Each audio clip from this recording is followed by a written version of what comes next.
Hi everyone, my name is Natalie. Today I am finally bringing you my Springathon Tbr.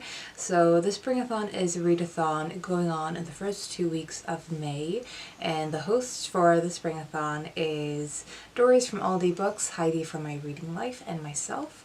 And I will leave a link to the announcement that we did a couple of weeks ago in the description below in case you haven't heard and you want to learn more about the readathon. But I think it's the third or the fourth year in a row that we do this, and I'm excited to do it again.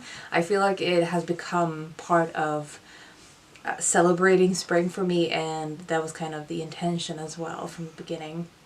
So, I will share with you some of the books that I am looking at reading. I have been quite terrible I've been quite terrible with actually following through with my TBRs lately.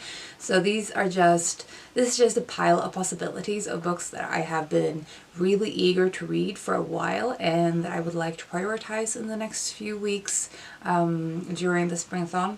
So I will talk about the books and talk about the ways that they could fit in with the prompts that we have for this year. Okay, so the first book I have is one I will definitely be prioritizing. That is Doghearted. Essays on Our Fierce and Familiar Companions, edited by Rowan, Hisayo, Buchanan, and Jessica J. Lee. This is an anthology of various authors reflecting on their relationship with their dogs. And if you can hear snoring in the background, that is my dog who is sleeping in the right outside of the frame of the camera.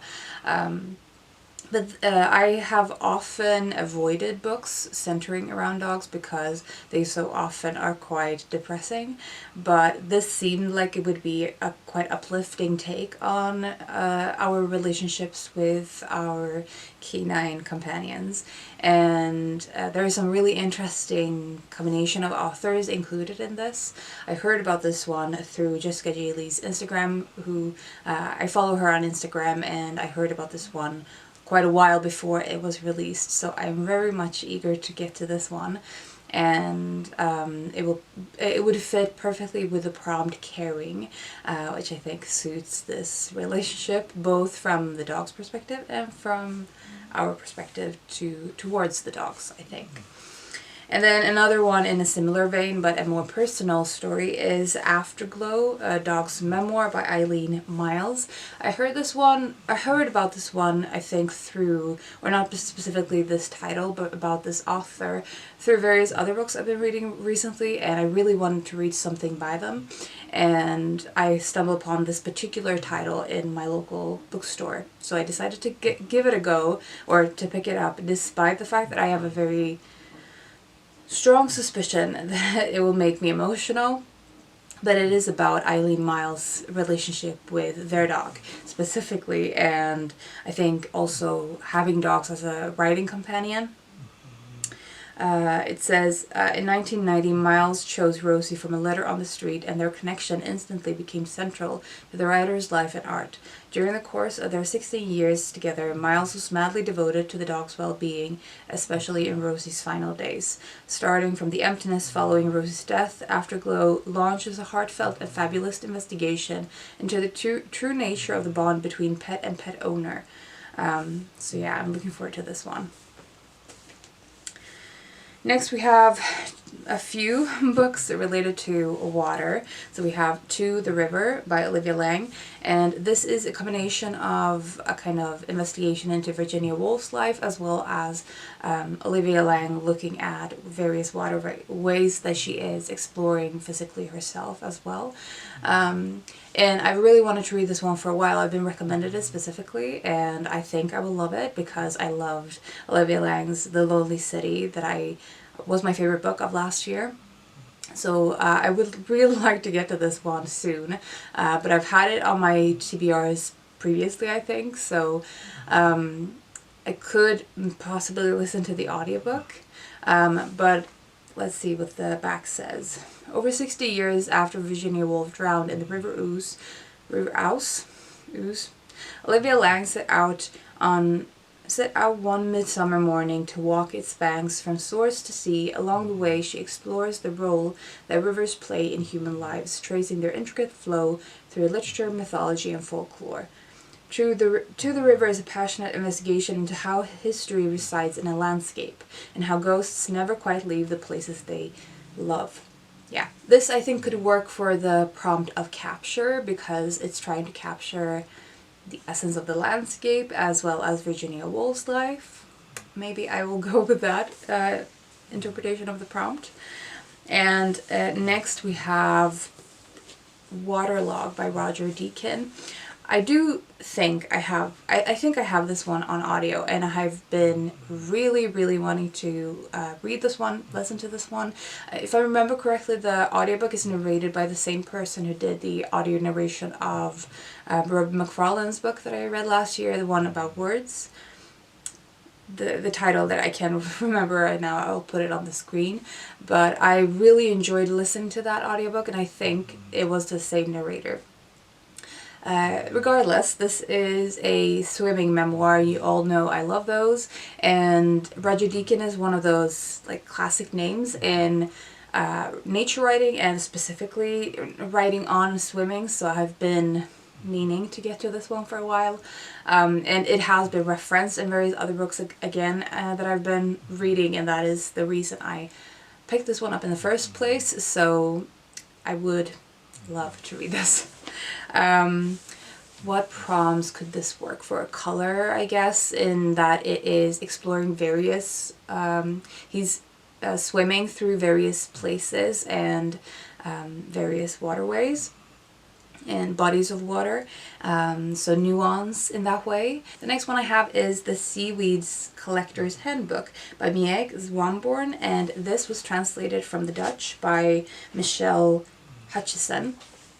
This is a book all about seaweed, and I think of this one as craft related to the mudlarking aspect of anything you can find on a beach. And it is also talking specifically a lot about art and the various ways that seaweed and other things you find of the flora of the oceans have been used as inspiration for various art forms. So it says, seaweed is so familiar yet oddly mysterious. Even its name, pepper dolls, sea lettuce, carrageen, are little known to us. In this short, exquisitely illustrated portrait, the Dutch poet and artist Miek Zwamborn shares her discoveries of its history, culture, and science, concluding with a fabulous series of recipes for the truffle of the sea. This is a book that gives us fresh new ways to look at the seaside. And it is also beautifully illustrated and various photographs and things. So this could work for capture as well. This is gorgeous. I have a feeling this could be useful as inspiration for knitting design as well, come to think of it, or just creative things. But yeah, this would work for both capture and craft. Next is a special book for me, and it is Loose in Eden, Why Our Minds Need the Wild by Lucy Jones. So I haven't read this book, but I have read this author's previous book, Foxes on Earth, which was the book that got me started on reading and loving nature writing. So I've been meaning to read this book since it came out. Before it came out, I already knew I would want to read anything by this author. And I still haven't gotten to it, but it's talking about the psychological benefits of being outside in nature and having that nature connection. And obviously that is something I very strongly believe in, because we are doing this readathon, and you all know my passion for nature, so I think I will love this. I also think I could listen to this one on the audiobook version that is narrated by the author, so might be one that I could listen to as I walk, as a walking companion during the spring. I think that could work well. And let's see, caring, definitely, in that it is that relationship between us and nature, or having that nature connection. The snoring in the background. Next is another one I will definitely be listening to on audio, that is Belonging Natural Histories of Place, Identity and Home by Amanda Thomson. I heard about this one through Jessica J. Lee, through her Instagram. And again, it's one I've been anticipating. It seems like it'll feel like a lot of the nature writing is very white in terms of the authors that have been writing it or that have been published in this particular genre. And so it is very refreshing to see more and more nuanced perspectives in this genre. And I think Amanda Thomson talks about this as well. But this one says, reflecting on family, identity, and nature, Belonging is a personal memoir about what it is to have and make a home. Belonging is a book about how we are held enthralled to elements of our past. It speaks to the importance of attention and reflection and will encourage us all to look and observe and ask questions of ourselves. So this is also illustrated and with photographs by the author. The combination of talking about family and identity and nature is something I think I will love because I love all of those topics individually. I think the combination will probably be very much my type of book. And like I said, it has photographs and various illustrations. Let's see.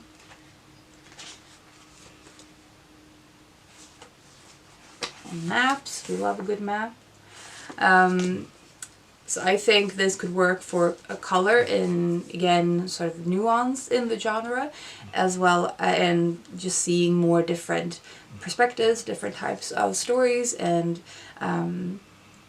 experiences, as well as capture, definitely, because it includes photographs from the author. The last one I have is Handiwork by Sara Baume, and this one is all about craft. That is why I'm thinking of it related to this particular prompt. And craft specifically of these wooden birds, and I think it works perfectly for the Springathon given that using natural materials seemed fitting for this readathon and this prompt. But I was recommended this one by Oliver. I will put a link to his booktube channel in the description below, and I've been really, really eager to read it since I picked it up because of the recommendation. So it says, in this contemplative short narrative, artist and acclaimed writer Sara Baume charts the daily process of making and writing, exploring what it is to create and to try to live as an artist. Elegantly encompassing images from a work in progress, Handiwork offers gentle and devastating observations on grief, renewal, and the migration of birds. So there is that theme as well. So those are the books that I am looking at potentially reading for the Springathon this year. I would love to know if you've read any of these books and your thoughts. I could possibly prioritize some over others, and I would love to know if you made a TBR or you have any titles that you're thinking of reading for the Springathon. Please feel free to share in the comments, and if you have made a TBR, I would love to see it. And I think that was all I wanted to say today. Hope you're doing well and you're taking care of yourselves, and I will talk to you soon. Bye.